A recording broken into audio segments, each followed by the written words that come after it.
Mhlana sezansi ngiyababingelela abakampondo zami lenjeni engabe enkomeni zesabani ukwazi kaqaqu uqaqelwa zinyoni usifuba singungu sigungubele nyaka sabhobokayo umuntu uyakuzizwa izindaba usomkhanda wakithi emkhontweni okhanda bezindlu nabezindlwana abezindlu bayikheci umlomo ngisilo sakithi osuthu leso isilo udini izulu kacetshwayo ngethemba basaphila bonke abenguni enhla nasezansi saphila thina kwasokhumalo saphila emantungweni saphila endinaneni.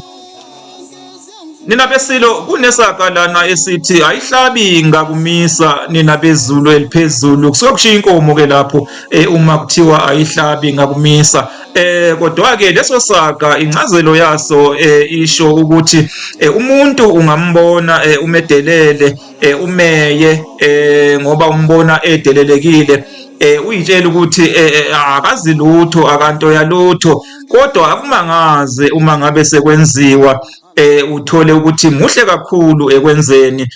nina bezulu eliphezulu yize umbuke wameya wamedelela wena wezulu eliphezulu wambona engento yalutho mhlawumbe ngenxa yesimo sakhe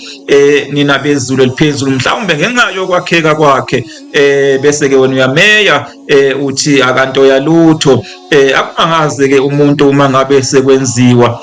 nina bezulu eliphezulu ayihlabi ngakumisa nina bezulu eliphezulu baphile abenkosi baphile abesilo sakithondini igwalagwala likamenzi elisuka entumeni kwabheja ishowe kwabheja indulinde kwaze kwaya kwabheja nolwandle nothukela uhlamvana bhula umlilo endulinde ubaswa ngumatshongo abe noqelebana uzulu ladumobala lapho kungemunga kungemtholo ikhaba limile lodwa ngasenhlungwane amanye amakhaba emili iceceleku isilo sakithondini leso isilo ucetshwayo baphile abezulu eliphezulu.